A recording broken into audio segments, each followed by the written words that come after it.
दोस्तों नमस्कार। आज मैं एक महत्वपूर्ण विषय की रणनीति को लेकर आपके सामने हूँ। बहुत शॉर्ट एंड स्वीट बात करूँगा, याद रखिएगा। ज़्यादा अनावश्यक चीज़ों के ऊपर चर्चा ना करते हुए सीधा हमारा जो लक्ष्य है, जो मेन पॉइंट है, उनकी बात मैं करूँगा। इतिहास विषय से यदि आप असिस्टेंट प्रोफेसर बनना चाहते हैं या आप इतिहास विषय से स्कूल व्याख्याता बनना चाहते हैं या पीजीटी या किसी भी सेंटर में केवीएस में डीएसएसबी में कहीं भी आप जाना चाहते हैं, तो क्या बेहतर हो सकता है इस विषय को लेकर? क्योंकि मैं खुद इस विषय से जुड़ा हुआ हूँ। मैं इस खुद विषय से स्कूल लेक्चर भी बना हूँ, असिस्टेंट प्रोफेसर भी बना हूँ और बहुत अच्छी रैंक के साथ बना हूँ। रिटर्न में मेरे हमेशा से इतिहास में बहुत शानदार नंबर आया है। मेरा खुद का ही मैं एक एक्सपीरियंस शेयर करूँगा आप लोगों के साथ, कोई बिना मार्केट की बातें, क्योंकि ये कुछ विषय ऐसे होते हैं।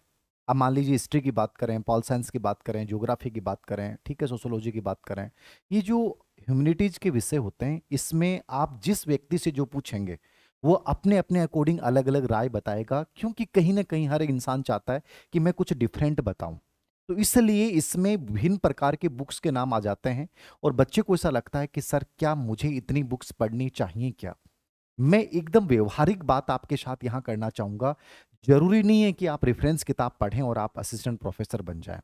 जरूरी नहीं है कि आप 20 किताब पढ़ें और स्कूल लेक्चर में आप सिलेक्ट हो जाएं। और जरूरी ये भी हो सकता है कि मात्र आपने एक पतली सी बुकलेट पढ़ी, सभी पार्ट्स के अलग अलग, या एक समग्र, और हो सकता है कि आप असिस्टेंट प्रोफेसर या स्कूल लेक्चर बन जाए। गेम जो मैं आपको बताने जा रहा हूं बहुत सिंपल है, याद रखना। इस मार्केट के जाल में मत फंसिएगा।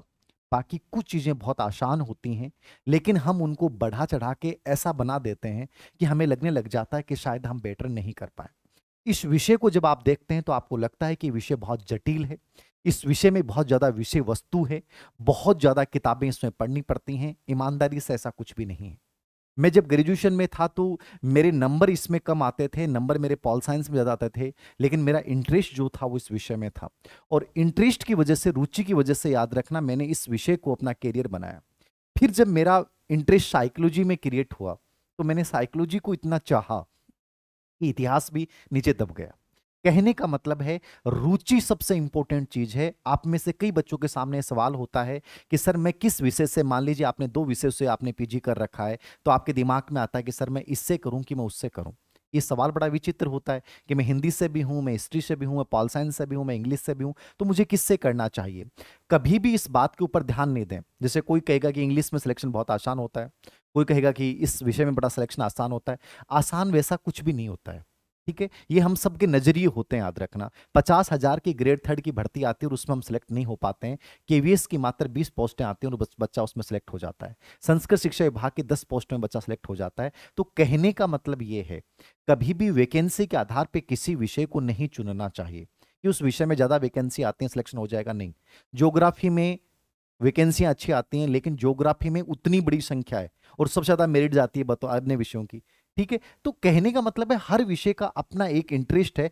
आपका यदि इंटरेस्ट है कि मैं ज्योग्राफी में अच्छा कर सकता हूं, मैं हिस्ट्री में अच्छा कर सकता हूं, आपको 100% उस विषय को चुनना चाहिए और आगे बढ़ना चाहिए। याद रखना, चाहे उसकी विषय वस्तु कितनी लेंदी क्यों ना हो, चाहे उस विषय में कितनी कम पोस्टें क्यों ना आए, इससे कोई फर्क नहीं पड़ता है। तो मेन जो चीज मैं आपको कहूंगा वो कहूंगा, आपका इंटरेस्ट क्या है, ठीक है। उस विषय के प्रति यदि आपका नजरिया ये पॉजिटिव है कि मैं इतिहास में बहुत अच्छा कर सकता हूं, निश्चित रूप से आपको इतिहास को चुनना चाहिए और एक सिलेक्टेड विषय वस्तु के साथ। क्योंकि विषय बड़े हैं, अब बड़े विषय होते हैं, वहां कुछ चीजें बड़ी कॉमनली ध्यान में रखनी पड़ती हैं।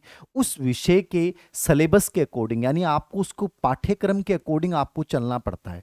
ऐसे नहीं है कि आपने यूं ही मुंह किसी ने बताई और किताब उठा के ले आए और आपने पढ़ना शुरू कर दिया। कदापि नहीं पढ़ना चाहिए। जब इतिहास जैसे विषय को या पॉल साइंस जैसे विषय, ज्योग्राफी जैसे विषय को आप चुन रहे हैं, तो एक सिंपल सी बात याद रखिएगा कि उस विषय का सिलेबस निकालना है, प्रिंट आउट। पहला काम यही करें कि मुझे आने वाली स्कूल व्याख्याता की एक बड़ी भर्ती आपके सामने आने वाली है। हो सकता है 400 से 500 700 वैकेंसियां हिस्ट्री में आपको देखने को मिले। असिस्टेंट प्रोफेसर भर्ती परीक्षा में लगभग 193 पद प्रस्तावित हैं। ये मेरे अकॉर्डिंग आज तक के इतिहास की सबसे बड़ी भर्ती हो सकती है। एक विषय में, विशेष रूप से असिस्टेंट प्रोफेसर भर्ती में, कॉलेज लेक्चर में इतने ज्यादा पद आज तक कभी नहीं आए। एक गोल्डन चांस मान सकते हैं। और वैसे कहो तो सर 193 तो पद हैं, हम तो 48,000 में सिलेक्ट नहीं हो पाए। वो आपका एक नेगेटिव नजरिया हो सकता है, ठीक है। क्योंकि यहाँ 193 तक वही बच्चे की सोच पहुंचेगी जो बच्चे को कॉन्फिडेंस हो कि मैं इस विषय में बहुत बेटर कर सकता हूं। बाकी कमजोर इंटेलिजेंट कोई नहीं होता हर विषय में। मैं आपको ऐसे लोग बता दूंगा जो ऐसे असिस्टेंट प्रोफेसर बन गए, अच्छे लोग बन गए जिनका कोई विशेष बैकग्राउंड नहीं था हिस्ट्री से, बीएससी किया, हिस्ट्री से एमए किया, प्राइवेट एमए किया, कुछ चंद किताबें पढ़ी और असिस्टेंट प्रोफेसर बन गए। ऐसे बहुत सारे लोग हैं जिनका इतिहास का बैकग्राउंड नहीं था, याद रखना। जिनका बहुत अच्छा इतिहास का बैकग्राउंड था, जिन्होंने इतिहास में बहुत अच्छा लेखन कार्य कर रखा है, जेआरएफ है, पता नहीं पीएचडी कर रखी है, लेकिन वो आज भी प्राइवेट कॉलेजों में हैं, गवर्नमेंट में सिलेक्ट नहीं हो पाए। मतलब ये पैमाना नहीं होता है कि आप उस विषय में कितने इंटेलिजेंट है। मैं कहता हूं इंटेलिजेंस ज्यादा इंपॉर्टेंट है कि आप बैलेंस बना के उस विषय को एग्जाम हॉल में जाके कैसे उसकी परफॉर्मेंस आप करते हो, इस पे बहुत कुछ डिपेंड करता है। तो कॉमनली बात याद रखिएगा, चाहे 193 पोस्ट हो, चाहे 500 से 700 पोस्ट हो, फर्क नहीं पड़ता। आपको फर्क इस बात से पड़ना चाहिए ये विषय मेरा फेवरेट है और इस विषय में मुझे बहुत बेटर करना है और रियल में मैं करूंगा। यदि ये एटीट्यूड आपका है तो आप अच्छा कर जाओगे। सिंपल बातें बताऊं, सबसे पहला काम ये करेंगे, असिस्टेंट प्रोफेसर और स्कूल लेक्चर क्या साथ साथ ले सकते हैं? मेरे अकॉर्डिंग कुछ चीजें साथ ली जा सकती हैं, मतलब 80% तक चीजें कॉमन हैं, आप आराम से साथ ले सकते हैं। लेकिन हो सकता है आप डाइवर्ट हो। मेरे अकॉर्डिंग पहले भर्ती असिस्टेंट प्रोफेसर की हो सकती है, पॉसिबिलिटीज है, जरूर नहीं है। भर्ती पहले का मतलब एग्जाम पहले हो सकती है, बाकी इंटरव्यू वगैरह में लंबा टाइम लग जाएगा, तो 1.5 से 2 साल मानते हैं अपन। स्कूल लेक्चर की भर्ती आपके सामने एक बड़ी भर्ती आने वाली है। जो बच्चा बहुत ज्यादा बड़ा रिस्क लेना चाहता है उसको स्कूल व्याख्याता पे फोकस करना चाहिए, ये मेरी पर्सनल राय है, याद रखना। पहला ये काम करें कि यदि आप दोनों साथ लेके चलना चाहते हैं, दोनों का पाठ्यक्रम निकाल लीजिए, प्रिंट आउट निकाल लीजिए और प्रिंट आउट निकाल के देखिए कि दोनों में कॉमन चीजें क्या हैं, दोनों साथ लेके जाना। और एक लेके चलना है तो उससे बेस्ट कोई ऑप्शन ही नहीं है कि मुझे स्कूल व्याख्याता करना है या असिस्टेंट प्रोफेसर करना है। प्रिंट आउट निकाल लिया, आपके स्टडी टेबल के ऊपर आपने रख लिया, ठीक है। हमेशा याद रखना, इसके अकॉर्डिंग मैं सिर्फ बुक्स के नाम बता रहा हूं, शॉर्ट एंड स्वीट, कि ये किताबें पढ़नी, याद रखना। बहुत ज्यादा डिटेल में चर्चा नहीं कर रहा, याद रखना, क्योंकि मतलब नहीं अनावश्यक रूप से मैं यहां आपको ज्ञान दूं, ठीक है। तो आपको सिलेबस निकालना है और सिलेबस निकालने के बाद उसको रखना है और रखने के साथ साथ आपको उस सिलेबस से जुड़ी हुई वो किताबें, वो विषय वस्तु एकत्रित करनी है। विषय वस्तु में फेरबदल नहीं होना चाहिए। जब विषय बड़ा हो तो विषय वस्तु में बदलाव मत कीजिए कि सर उस कोचिंग वाले ने ऐसा कह दिया, सर उन सर ने ये कह दिया, उस सर ने ये कह दिया, सर अभी जो सिलेक्ट हुआ बच्चा उसने ये बोल दिया। मैंने कहा जितने मुंह उतनी बातें होंगी, हर व्यक्ति अपनी बातें करेगा। हो सकता है कि कोई व्यक्ति किरण कंपटीशन पढ़ के स्कूल लेक्चर बन गया हो, लेकिन बनने के बाद उससे पूछो कि बेटा हिस्ट्री में क्या पढ़ा, तो वो 7 किताबों के नाम बता देगा, मैंने 7 किताबें पढ़ी। समझ रहे हैं ना आप? तो आपको क्या करना है ये सबसे इंपॉर्टेंट जानना जरूरी है। दुनिया क्या कह रही है उससे फर्क नहीं पड़ना चाहिए। मैंने दोनों चीजें बताई हैं। स्मार्ट स्टडी आपको बड़े विषय में अपनानी पड़ेगी, याद रखना। आपको कम विषय वस्तु के साथ मैक्सिमम रिपीटेशन। इतिहास एक ऐसा विषय है जिसमें बहुत ज्यादा विषय वस्तु के साथ आप आगे नहीं बढ़ सकते। आप ध्यान में रखिए, याद रखना, बहुत ज्यादा विषय वस्तु को लेकर चलेंगे तो आप नहीं बढ़ पाएंगे। क्यों नहीं बढ़ पाएंगे? क्योंकि ये विषय रिपीटेशन मांगता है, ये विषय अभ्यास मांगता है, याद रखना। मैं इतिहास से चाहे मैं सब कुछ बन चुका हूं, इतिहास के किसी भी ऑब्जेक्टिव एग्जाम में मैं कभी असफल नहीं हुआ, याद रखना। लेकिन उसके बावजूद मैं कह रहा हूं कि यदि मैं इसको रिपीट नहीं करूंगा तो मुझे बेसिक चीजें भूल जाऊंगा। मैं मुझे ये पता नहीं होगा कि अकबर की दहाई माँ का नाम क्या था, ठीक है, पेटीकोट शासन कब चला, मैं हर चीज भूल सकता हूं। मतलब रिपीटेशन मांगता है। तो कहने का मतलब क्या है? विषय वस्तु, कम विषय वस्तु के साथ आगे बढ़िए, मैक्सिमम अभ्यास जो है वो करिए, यदि इतिहास विषय में आपको सिलेक्ट होना है। सिलेबस को आप आज प्रिंट आउट निकाल लीजिए, आज से ही अपने आप को झोंक दीजिए। मैं जो रणनीति आपको फॉलो करूंगा, मैं एक एक चीज जो आपको बताऊंगा, केवल उसको फॉलो कीजिएगा, ठीक है। यदि मेरे पे विश्वास है तो ईमानदारी से बोल रहा हूं, आप 1 साल के भीतर इनमें से किसी एक पद पे होंगे और आप कहेंगे कि सर 100% हमने ये किया और वही हुआ। ये मेरा विश्वास, याद रखिएगा। कोई भी चीजों में उलझना नहीं है, अनावश्यक चीजों में उलझना नहीं है। कम विषय वस्तु, मैक्सिमम रिपीटेशन। इतिहास में यदि विद्वान बनने की कोशिश की तो जिंदगी में कभी सिलेक्ट नहीं हो पाओगे। इतिहास में आपको ये करना है कि मुझे ये कंटेंट लेना और इसको बार बार रिपीट करना है। आप याद रखिएगा, यदि 80% सिलेबस को आपने बहुत शानदार तरीके से कवर कर लिया, इतिहास में आप असिस्टेंट प्रोफेसर बन सकते हैं, स्कूल व्याख्याता बन सकते हैं। आप 100% के चक्कर में हो सकता है कि सब कुछ खो दें, याद रखना। कभी भी 100 नहीं हो पाओगे इतिहास में, याद रखना। ठीक है ना। कुछ चीजें यूं ही होती हैं जिनको अब आपको यहां संतुलित रवैया की मैं बात जो कर रहा हूं, ठीक है। जैसे मान लीजिए मैं इतिहास का बहुत पुराना स्टूडेंट रहा हूं, मतलब लगातार मैंने पढ़ा है और खूब मेहनत की है मैंने, लेकिन फिर भी मैं आपको एक इंसाइट देना चाहूंगा कि कुछ पार्ट को आप बहुत डिटेल्ड पढ़ सकते हैं, लेकिन कुछ पार्ट में आपको स्मार्ट तरीका अपनाना पड़ेगा इतिहास विषय में, यानी सरसरी तौर पे या उसका बहुत कम कंटेंट के साथ आपको आगे बढ़ना पड़ेगा। यानी सभी को आप बराबरली बहुत बड़े बड़े ग्रंथों में उलझ के आप अपना समय खराब ना करें, याद रखना, ठीक है। ज्यादा विषय वस्तु दबाव क्रिएट करती है। अब देखिएगा, इतिहास से मुझे करना है सर, मैं जीरो हूं, शून्य हो आप कोई दिक्कत नहीं है। जीरो हो तो पहली शुरुआत बच्चे को ये करनी चाहिए कि उसको एनसीईआरटी की बुक्स से शुरुआत करनी चाहिए। स्कूल लेक्चर बनना चाहते हैं, कॉलेज लेक्चर बनना चाहते हैं, सबसे पहली स्टार्ट आपको जो करना चाहिए वो मेरे अकॉर्डिंग, यदि आप जीरो लेवल पे हैं कि सर मुझे कुछ नहीं आता, इतिहास की एबीसीडी नहीं आती, कोई फर्क नहीं पड़ता। मैंने कहा, मैंने देखा कि अधिकतर वो बच्चे इतिहास में अच्छा कर पाए जिनके इतिहास था नहीं। कहने का मतलब है अच्छा रटाफिकेशन किया और बन गए। ह्यूमैनिटीज के विषय लगभग ऐसे ही हैं जिनको आप जितना सेल्फ स्टडीज से जितना रिवाइज करेंगे उतना सेलेक्ट हो पाएंगे, याद रखना, ठीक है। जीरो हैं, आपको 11 और 12 की एनसीईआरटी से शुरुआत करनी चाहिए, याद रखना, ठीक है।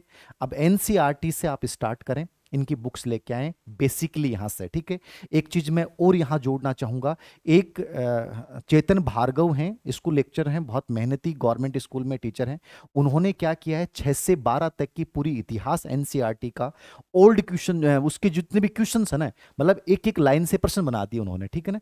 तो चेतन भार्गव हैं, इनकी आप एक बुक आती है चेतन भार्गव की, आपने अवनी से निकाल रखी है, वो देख लेना, वस्तुनिष्ठ, ठीक है ना। ये आप इसलिए देख सकते हैं यदि आप ये नहीं पढ़ते हैं और आपको लगता है कि प्रश्नों की लैंग्वेज कैसे बनेगी, तो इन्होंने बहुत मेहनत की और लंबे समय तक 100% रिजल्ट ये अपने स्कूल में दे रहे हैं। तो चेतन भार्गव ने वस्तुनिष्ठ इतिहास लिखी है, ठीक है, और इसमें एक एक बिंदु में से सब प्रश्न उन्होंने बनाए हैं, तो आप यहाँ हेल्प ले सकते हैं चाहें तो। बाकी यदि आप खुद मेहनत कर सकते हैं तो शुरुआत जो करें वो 11वीं 12वीं के एनसीईआरटी से करें, पहली चीज, ठीक है। दूसरी मैंने इसके साथ जोड़ी है चेतन भार्गव वस्तुनिष्ठ इतिहास, अवनी से आती है, याद रखना, इनकी एक ही बुक आती है, इनकी वस्तुनिष्ठ ऑब्जेक्टिव है। जितने भी क्वेश्चंस हैं हर टॉपिक वाइज 6 से 12 तक के इतिहास के कंप्लीट इन्होंने डाले हैं। नंबर 2, अब आपके दिमाग में आता है कि सर हम क्या अलग अलग पार्ट के लिए रेफरेंस किताबें पढ़ें, ठीक है। जैसे मान लीजिए मुझे प्राचीन भारत पढ़ना है, तो क्या प्राचीन भारत के लिए मुझे क्या देखना चाहिए, ठीक है, मध्य के लिए क्या देखना चाहिए, और आधुनिक के लिए, मॉडर्न के लिए मुझे क्या देखना चाहिए। सिंपल सी बात याद रखिएगा, मैं मेरा एक नजरिया आपके साथ शेयर कर रहा हूं कि मुझे प्राचीन भारत पढ़ना हो और मैं जीरो हूं तो मुझे कहां से शुरुआत करनी चाहिए, क्योंकि प्राचीन भारत का इतिहास एक इंपॉर्टेंट इतिहास है। मैंने क्या पढ़ा पहले मैं वो बता देता हूं। मैंने यहाँ क्या पढ़ा है, केसी श्रीवास्तव, ठीक है। मैंने यहाँ केसी श्रीवास्तव पढ़ी है और इसको मैंने बहुत बार पढ़ी है। तो पहली किताब यदि मेरी कोई फेवरेट किताब है प्राचीन भारत में बच्चे को पढ़ने के लिए, तो मैं ये सजेस्ट करूंगा कि केसी श्रीवास्तव बेस्ट किताब है। क्यों है, क्योंकि याद करने में बहुत आसान है। मैंने कोई 21 या 22 बार इस किताब को रिपीट किया होगा, जबकि इस किताब की आप साइज देखोगे ना तो आपको लगेगा सर ये किताब तो नहीं पढ़ी जाएगी, जबकि सबसे आसान और सबसे लंबे समय तक याद रहने वाली ये किताब है। और आरपीसी के लगभग पर्सन केसी श्रीवास्तव से आ जाते हैं, आरपीसी में लगभग केसी श्रीवास्तव में आ जाते हैं। आरपीसी के लेवल को कोई बहुत बड़ा भारी भरकम मत मानना आप कि इतिहास में पता नहीं असिस्टेंट प्रोफेसर में करना पड़ेगा तो पता नहीं कितना डीपली पढ़ना पड़ेगा। जो स्कूल लेक्चर में पढ़ रहे हैं वही असिस्टेंट प्रोफेसर में पढ़िए, ऐसा कुछ भी नहीं होता है कि उसमें बहुत गजब लेवल आ जाता है, ऐसा कुछ नहीं है। आपको समझ थोड़ी सी क्रिएट करनी है, बाकी कुछ भी नहीं है। केसी श्रीवास्तव प्राचीन भारत में मैं सबसे बेस्ट किताब मानता हूं, लेकिन आपके दिमाग में हो सर इससे भी कोई बेहतर किताब हो सकती है, तो इसमें आप पप्पू सिंह प्रजापत के साथ जा सकते हैं। पप्पू सिंह प्रजापत ने इसमें अच्छी मेहनत की है, इन्होंने जो किताब लिखी है वो केसी श्रीवास्तव भी है उसमें। बाकी जितनी भी एंशिएंट इंडिया पे किताबें चलती हैं, चाहे रोमिला थापर है, चाहे जो भी हैं, ठीक है, उपेंद्र सिंह है, सबका एक प्रकार से इन्होंने सार डाला है। लेकिन ये किताब बहुत लेंदी है। इस किताब को आपको पढ़ने के लिए एक बड़ा हिम्मतवान बनना पड़ेगा। हो सकता है कि आप 2 चैप्टर पढ़ने के बाद आपको लगे सर कौन पार पढ़े, ठीक है। किताब नो डाउट बहुत अच्छी है, इसमें लगभग चीजें इन्होंने डाल रखी हैं, लेकिन इस किताब को पढ़ने के लिए समय भी चाहिए, हिम्मत भी चाहिए और याद करने की गजब की इच्छा शक्ति चाहिए। ये तीनों आप में हैं तो इस किताब पे आप जा सकते हैं। मेरे अकॉर्डिंग एंशिएंट में इससे बाहर कुछ भी नहीं आएगा। लेकिन यदि आपको इजी लैंग्वेज में, सरल भाषा में और बहुत ही ऐसा लगता है कि सर याद इजी भाषा में, तो वो केसी श्रीवास्तव बेस्ट किताब है। मेरी फेवरेट किताब केसी श्रीवास्तव है, क्योंकि हमारे टाइम में ये थी भी नहीं, और अ, अब जो है सिर्फ हम पढ़ाने के दौरान भले ही इसका प्रयोग कर लें। तो आप लोग इनमें दोनों में से कोई भी किताब एक सिलेक्ट करके, लेकिन करनी एक ही याद रखना, ठीक है ना, क्योंकि इसको कर लिया तो इसकी जरूरत ही नहीं है, लेकिन इसको पहले एक बार देख लेना आप, आपको लगता है कि रियल में किताब, कोई डाउट, नो डाउट बहुत बढ़िया किताब है, इसमें कोई डाउट नहीं, याद रखना मैंने कहा, लेकिन आप में हिम्मत होनी चाहिए। डाटा बहुत है इसमें, अत्यधिक डाटा है, तो आपको यह पता होना चाहिए कि मुझे छोड़ना क्या और पढ़ना क्या है। यदि आपको यह नहीं पता है कि इसमें छोड़ना क्या है, पढ़ना नहीं है, तो आप भयंकर उलझ सकते हैं। बाकी किताब नो डाउट इससे बाहर कुछ नहीं आना है। बाकी किताब इजी लैंग्वेज में केसी श्रीवास्तव आप देख सकते हैं। आपको लगता है कि सर इन दोनों के अलावा भी कोई ऑप्शन हो सकता है क्या, तो एक किताब सौरभ चौबे की आप देख लें, ठीक है ना। सौरभ चौबे की किताब भी आप देख सकते हैं, ये बहुत ही छोटी सी किताब है, ठीक है ना। फैक्चुअल्स इसमें लगभग डाले हैं, और मेरे अकॉर्डिंग 80 से 90% जो है चीज़ें यहाँ से आ जाती हैं, बाहर नहीं आती हैं। तो इन दोनों से भी आपको शॉर्ट एंड स्वीट पढ़नी है तो सौरभ चौबे पढ़ सकते हैं। बाकी मैंने कहा कि यदि आपको लगता है कि मुझे जारफ करनी है और प्रश्न बाहर नहीं होना चाहिए, तो ये किताब आप देखिए। और इजी लैंग्वेज पढ़नी है, केसी श्रीवास्तव बेस्ट किताब है, ठीक है। और सौरभ चौबे इन दोनों के बीच का मिश्रण है, एक प्रकार से आप इसको देख सकते हैं। मिडाइवल इंडिया में आएंगे, मध्यकालीन भारत में सर आपने क्या पढ़ा। मैंने जो पढ़ा वो दो किताबें स्पेशली पढ़ी, हरीशचंद्र वर्मा पढ़ी और एलपी शर्मा को मैंने पढ़ा। मैंने देखा कि असिस्टेंट प्रोफेसर भर्ती परीक्षा में हरीशचंद्र वर्मा से एज इट इज उस किताब की लैंग्वेज तक को चेंज नहीं किया गया, वैसे के वैसे प्रश्न पूछे गए। यदि मैंने वही बात कर रहा हूं, हरीशचंद्र वर्मा की लैंग्वेज बहुत हार्ड है, आपको ये समझना पड़ेगा, उसमें से कंटेंट क्या लेना है वो भी आपको पता होना चाहिए, मतलब समझ होनी चाहिए। समझ नहीं तो दिक्कतें होंगी। बाकी प्रश्न हरीशचंद्र वर्मा से लगभग एज इट इज लैंग्वेज वो की वो लैंग्वेज आती है, उस किताब की लाइन टू लाइन उठाई जाती है। तो आप हरीशचंद्र वर्मा को आप देख सकते हैं, याद रखना इसमें। और दूसरा एलपी शर्मा, एलपी शर्मा जैसे मैंने कहा यहाँ किसी श्रीवास्तव है, वैसे एलपी शर्मा इजी लैंग्वेज, मुझे जो आसान लगी वो एलपी शर्मा लगी। बहुत आसान है, इजी भाषा में आप तैयार कर सकते हैं, लगभग चीज़ें कवर कर लेती है। आरपीएससी में तो लगभग चीज़ें कवर कर लेती है। बाकी हरीशचंद्र वर्मा से एज इट इज प्रश्न उठाए जाते हैं, और ये दोनों भी आप नहीं पढ़ पाते हैं तो मिडाइवल इंडिया में सौरभ चौबे ने दोबारा से अच्छी मेहनत की है, आप सौरभ चौबे के साथ जा सकते हैं। छोटी सी किताब है, पतली सी किताब है, लगभग फैक्चुअल इन्होंने शामिल किए हैं, ठीक है। एक जो मध्यम मार्ग अपनाया है ना, वो इन्होंने अपनाया है। तो सौरभ चौबे के साथ आप जा सकते हैं मिडाइवल इंडिया में, ठीक है। तो मिडाइवल इंडिया में एचसी वर्मा, एलपी शर्मा और सौरभ चौबे, इन तीनों किताबों को मैंने बताया। मैंने ये दोनों पढ़ी हैं, याद रखना। मैंने अभी सौरभ चौबे को भी देखा है। Saurabh Choubey short and sweet आप किताब देख सकते हैं, इसको अच्छी किताब है, याद रखना, लगभग चीजें कवर कर लेता है, ठीक है ना। और आप सब कुछ पढ़ भी नहीं सकते, याद रखना, सब कुछ मिडाइवल इंडिया में सब कुछ याद भी नहीं रहता है, तो आप इसको देख सकते हैं। आधुनिक भारत की यदि अपन बात करें, मॉडर्न इंडिया की, मैं ये मानता हूं कि मैंने मॉडर्न इंडिया में बीएल ग्रोवर को, यशपाल ग्रोवर को, इनको पढ़ा था, याद रखना। वो किताब मेरी ठीक थी, लेकिन उस समय के हिसाब से वो किताब ठीक थी, ठीक है। और उसमें से प्रश्न भी आते थे, कोई दिक्कत नहीं है। लेकिन मैंने उसके साथ कृष्णा रेड्डी की गाइड भी, क्योंकि जो नेट के लिए स्पेशली आती थी, मुझे नहीं पता आजकल आती कि नहीं आती है, बट वो लगभग अच्छे जो लेवल के प्रश्न होते थे वो कृष्णा रेड्डी की गाइड से आ जाते थे, जो स्पेशली मेग्रा हिल पब्लिकेशन की थी। तो मैंने मॉडर्न इंडिया में बीएल ग्रोवर, यशपाल के साथ जो है, स्पेशली सुमित सरकारे मैंने पढ़ी, बट आप मत पढ़िएगा, इतनी चीजें आपको नहीं पढ़नी, याद रखना, ठीक है।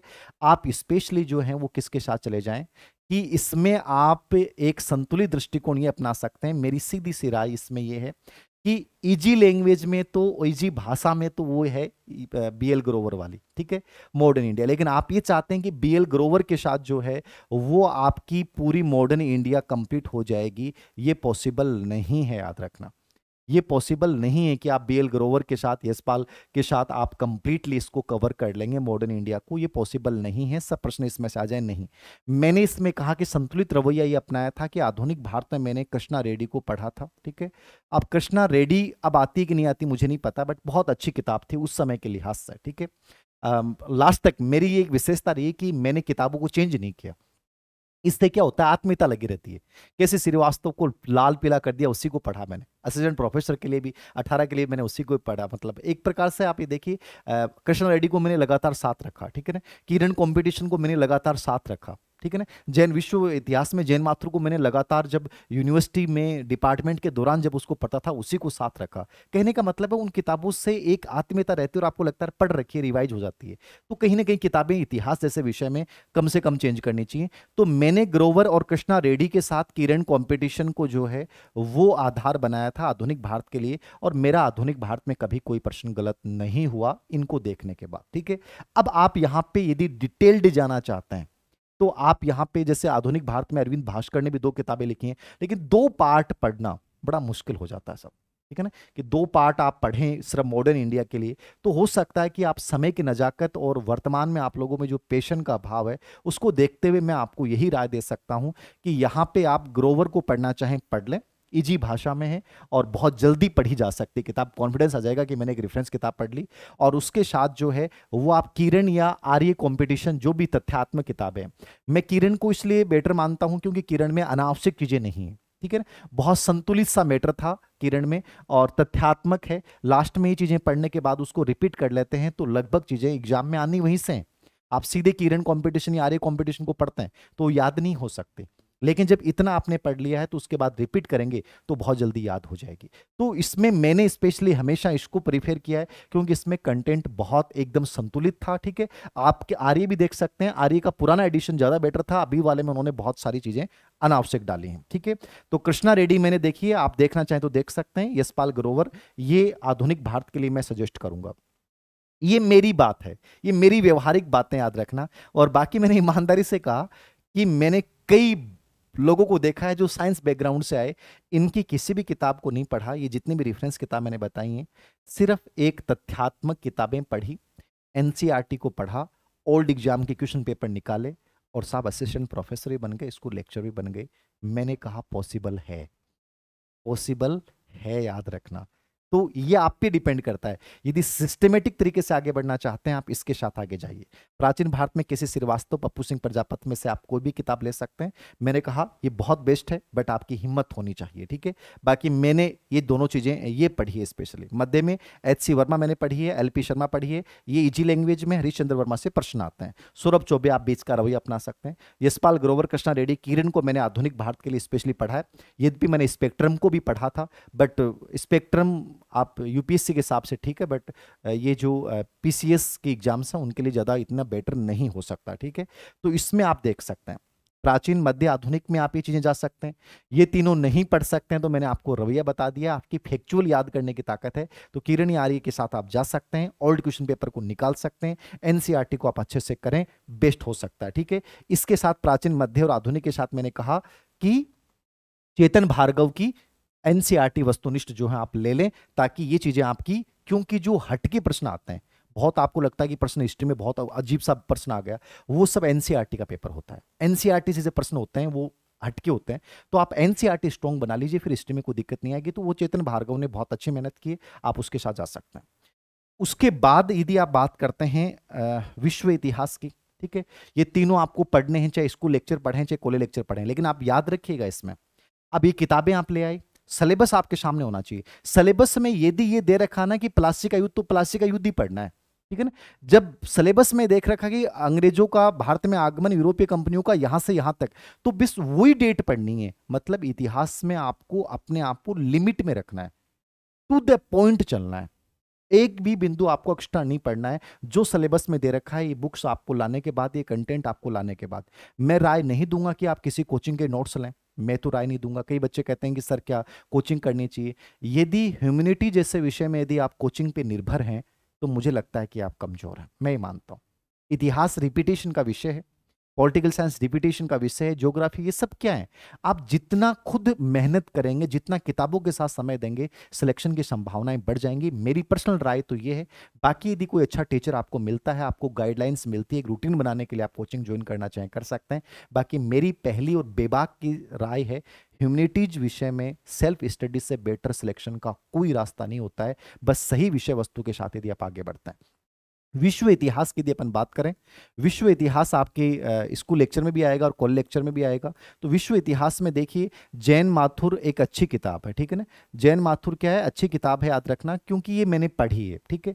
एक अच्छी है, पूरी कहानी के रूप में है, आराम से याद हो जाती है, हर चीज़ डिटेल से दे रखी है। लेकिन यदि यहाँ पे आप एक ऑप्शन पे और जा सकते हैं, अरविंद भास्कर। अरविंद भास्कर जी ने जो मेहनत की है ना, वो बहुत गजब की है वर्ल्ड हिस्ट्री में, इसमें डाउट ही नहीं है, ठीक है। इससे प्रश्न बाहर नहीं आएगा। आपको लगता है कि सर छोटी सी किताब पढ़नी है, फैक्चुअल किताब पढ़नी है, तो आप अरविंद जी भास्कर के साथ जाइए विश्व इतिहास में, इनसे बेटर कुछ नहीं है, ठीक है। आपको यदि वर्ल्ड हिस्ट्री को समझना है और एक कहानी के रूप में याद करना है, तो आप जैन माथुर के साथ जाइए। 2 किताबों के सजेशन दे रहा हूं, लेकिन जरूरी नहीं आप दोनों किताबें पढ़ें। केवल आप अरविंद भास्कर पढ़ के भी स्कूल व्याख्याता, कॉलेज व्याख्याता बन सकते हैं। वर्ल्ड हिस्ट्री में कोई प्रॉब्लम नहीं आएगी। और यदि आपको समझ बनानी है और आपको लगता है सर याद नहीं होती अरविंद भास्कर, तो आप जैन माथुर के साथ जाइए। लैंग्वेज बहुत आसान है और बड़े रूप में याद हो जाएगी वर्ल्ड हिस्ट्री के लिए। अब बात करते हैं अपन, राजस्थान का इतिहास भी जोड़ रखा है दोनों पार्ट में ही, ठीक है। स्कूल व्याख्याता में भी और कॉलेज व्याख्याता में भी। राजस्थान के इतिहास में स्पेशली मॉडर्न राजस्थान हिस्ट्री पे ज़्यादा फोकस किया गया है। तो मॉडर्न पे व्यास को आप जा सकते हैं, हिंदी ग्रंथ अकादमी से बुक आती है व्यास की, वो आप एक अच्छी किताब है मॉडर्न हिस्ट्री पे यदि जाना चाहें। बाकी मैं ये कहूँगा कि राजस्थान का इतिहास आपने इतना पढ़ लिया है कि अब इसके लिए मुझे कोई किताब सजेस्ट करने की आवश्यकता नहीं है। सबके पास किताबें हैं, कोई भी गाइड है। जैसे राजस्थान इतिहास पे सबसे बढ़िया काम पेनोरमा ने किया, याद रखना, ठीक है। इसके अलावा आप यदि राजस्थान इतिहास के तो ओल्ड क्वेश्चन भी देख लोगे ना, जैसे अवनी वालों ने पतली सी रामोतारा डिग्स ने किताब निकाली है राजस्थान का इतिहास कला संस्कृति पे, तो वो आप किताब निकाल लीजिए। या आपके पास जो भी गाइड है, चाहे वो पेनोरमा हो, चाहे वो लक्ष्य हो, किसी भी लेखक की किताब हो, आप राजस्थान इतिहास में ज़्यादा कुछ नया लाने की कोशिश नहीं करें। वही चीज़ें आनी है जो आपने पहले सेकंड ग्रेड, ग्रेड फर्स्ट में, थर्ड ग्रेड में जो राजस्थान इतिहास में पढ़ा है, उसी गाइड को आप रिपीट कीजिए, ठीक है। कोशिश कर रहे हैं हम भी कोई एक अच्छा संकलन आए, बट आपके पास जो भी है वो बेटर है, याद रखना।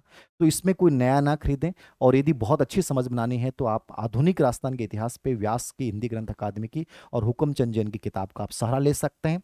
प्राचीन भारत इतिहास, इन सब पे अच्छा मैटर उन्होंने डाला है, ठीक है।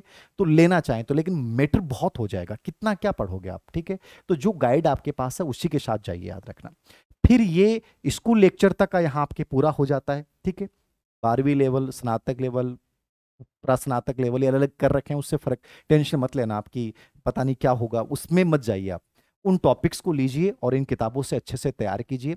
नोट्स बनाने की वैसे कोई आवश्यकता नहीं होती है, मैंने कभी नोट्स नहीं बनाए, याद रखना। मैं हमेशा किताब में अंडरलाइन कर करके पढ़ता था और हमेशा अच्छा सिलेक्शन हुए, समझ रहे हैं आप।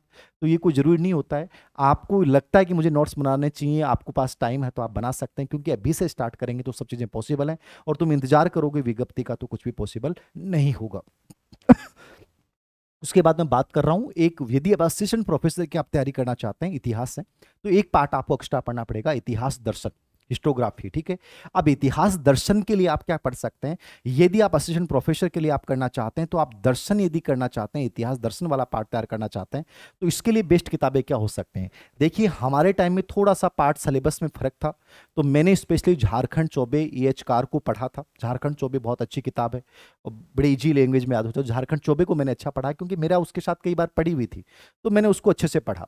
लेकिन मैं यहाँ सजेशन देना चाहूंगा कि वर्तमान जो सिलेबस है उसके अकॉर्डिंग आप विकास नोटियाल के साथ जा सकते हैं। विकास नोटियाल ने प्रॉपर्ली इतिहास दर्शन के अकॉर्डिंग ही ये बुक लिखी है, तो विकास नोटियाल सर कॉलेज लेक्चरर हैं, इनकी किताब आती है, वो किताब ठीक है दर्शन के, इतिहास दर्शन के ऊपर, ठीक है। इसके अलावा यदि आप ये भी नहीं पढ़ सकते, एक श्रीधरन की भी एक किताब आती है, मैंने नहीं पढ़ी है बट मेरे किसी स्टूडेंट ने सजेस्ट की थी जिन्होंने असिस्टेंट प्रोफेसर की तैयारी की, सर अच्छी किताब है वो, आप श्रीधरन के साथ भी जा सकते हैं। और इनसे भी यदि आपका नहीं बैठता है कि सर किताबें इसमें कोई और भी तरीका बता सकते हो, तो मुझे इसमें लगा, मैंने भी देखा है, पेनोरमा का जो इतिहास दर्शन का पार्ट है, एक पतली सी गाइड के रूप में इन्होंने निकाला है, अच्छा निकाला है। पर्सन बाहर नहीं आएगा ये तय, यदि आप याद करने की क्षमता आप में है, ठीक है। तो पेनोरमा का जो इतिहास दर्शन पे पार्ट है वो बहुत अच्छा पार्ट है, उसको आप देख सकते हैं। किताब के रूप में देखना चाहें तो आप विकास नोटियाल या श्रीधरन के साथ आप जा सकते हैं। मैंने खुद झारखंड चौबे पढ़ी थी, बट झारखंड चौबे पूरे सिलेबस को कवर नहीं करेगी, और मैंने कहा शॉर्ट एंड स्वीट यहाँ पे आप टिक कर सकते हैं, ये बेस्ट रास्ता है।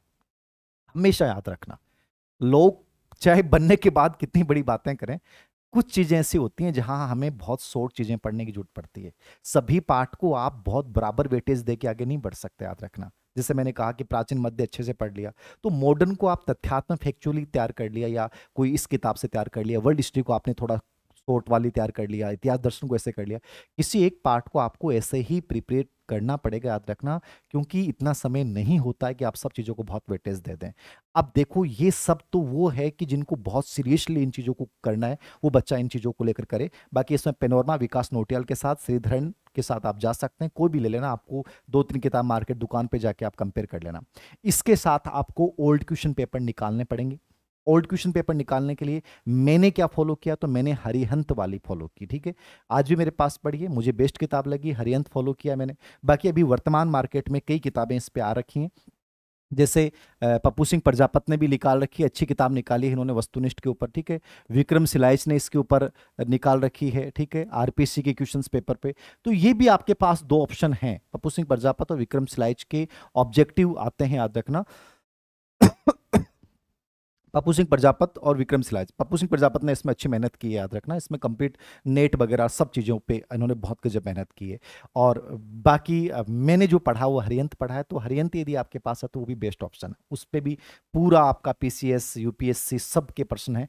इतिहास में क्या होता है, नॉर्मली 70% प्रश्न रिपीट होते हैं, याद रखना। यानी 100 प्रश्न आते हैं तो 70% वो होते हैं जो रिपीट होते हैं, हो सकता है 80% भी। तो कोशिश ये करें, ओल्ड क्वेश्चन पेपर निकालते रहें, कोई भी ले आए। बौद्धिक प्रकाशन की किताबें अच्छी आती हैं, ठीक है, और इसके यूथ कंपटीशन के ओल्ड क्वेश्चन पेपर अच्छे आते हैं, कोई भी निकाल लीजिए। क्वेश्चन पेपर मतलब लगभग सही है, बस ये देखना है कि गलतियां कम से कम हो, ठीक है। तो इसमें हमें कोशिश ये करनी चाहिए कि पुराने किसी पे बिलीव करना चाहिए, जहां से कई बार उनके एडिशन निकले हैं, तो गलतियां कम से कम हो जाती हैं। इन चीज़ों के साथ आप आगे बढ़ सकते हैं इतिहास में, यदि इस रणनीति को आप फॉलो करते हैं। मेरे अकॉर्डिंग इतिहास में आपको इसके अलावा जानने की कोई ज़रूरत नहीं है, सिंपल सा फंडा होता है। 11वीं 12वीं के एनसीईआरटी पढ़ो, तथ्यात्मक के लिए किरण आरी में से आप देख सकते हैं, ओल्ड क्वेश्चन पेपर निकालो, ये सबसे शॉर्ट तरीका है। बढ़िया मध्यम मार्ग ये होता है, एक पार्ट की एक अच्छी किताब चुनें, ठीक है, और उस किताब के साथ ओल्ड क्वेश्चन पेपर निकालें, ठीक है। Limited syllabus to the point के अकॉर्डिंग उसको तैयार करें, उसके बाहर ज़्यादा कुछ नहीं सोचें, सेल्फ स्टडी करें। इससे बढ़िया किसी भी विषय में सिलेक्शन लेने का और कोई बढ़िया तरीका नहीं हो सकता है।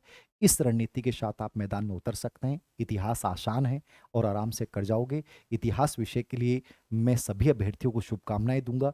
इसको लेकर कोई भी डाउट हो आप मेरे से पूछिएगा, एक एक चीज़ मैं आप लोगों को बता दूंगा। यही चीज़ें हैं जो मैंने आपको बताई हैं। बाकी विषयों को लेकर भी मैं कोशिश करूंगा शॉर्ट एंड स्वीट चीज़ें, कि ये चीज़ें बेटर हो सकती हैं, उनको आप फॉलो करें। हर विषय को लेकर कोशिश करूंगा। और असिस्टेंट प्रोफेसर का 3rd पेपर हमने ऑनलाइन भी जारी कर दिया है। स्कूल लेक्चर का भी हम कोशिश कर रहे हैं कि एक अच्छी टीम के साथ कुछ बैलेंसिंग चीज़ों के साथ हम अच्छे से इनको करें। Thank you very much.